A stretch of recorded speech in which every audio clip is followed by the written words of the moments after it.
Goa Organics వారి skin care, hair care, wellness products కోసం AP, తెలంగాణలో డిస్ట్రిబ్యూటర్లు కావాలను వివరాలకు స్క్రీన్ పైన ఉన్న నెంబర్కి కాల్ చేయండి. ఎన్నికల వేళ అన్న చెల్లెల మధ్య ఆసక్తికర ఘట్టాలు జరుగుతున్నాయి.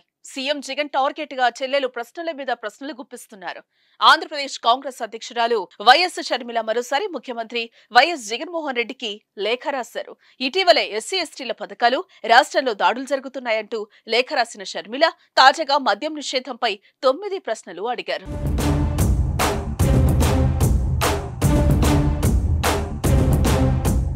గత ఎన్నికల సమయంలో మద్యం విషయంలో ఇచ్చిన హామీలు ఎందుకు అమలు చేయలేదో చెప్పాలని అన్నారు.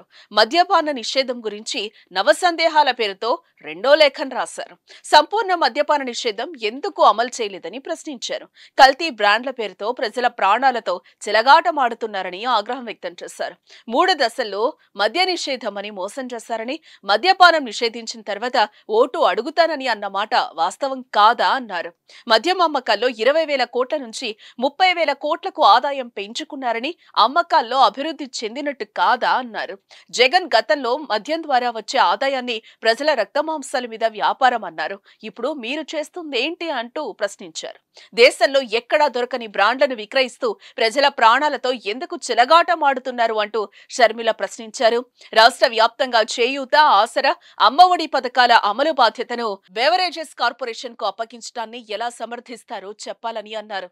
రాష్ట్రంలో బెవరేజెస్ కార్పొరేషన్ ద్వారా 11,000 కోట్లు రుణాలు సేకరించారని ఎందుకు అనుకున్నారని ప్రశ్నించారు. డ్రగ్స్ పట్టుబడుతున్న రాష్ట్రాల్లో ఏపీ మొదటి స్థానంలో ఎందుకుందని ప్రశ్నించారు. రాష్ట్రంలో 20.19 లక్షల మంది మాదక ద్రవ్యాలకు అలవాటు పడ్డారు. ఇందులో మీ వైఫల్యం లేదంటారా అంటూ జగన్ పై ప్రశ్నల వర్షం కురిపించారు. అయితే ఈ ప్రశ్నలపై సీఎం జగన్ నుంచి సమాధానం వస్తుందా లేదా అనే ఉత్కంఠ పొలిటికల్ గా కాకరేపుతోంది.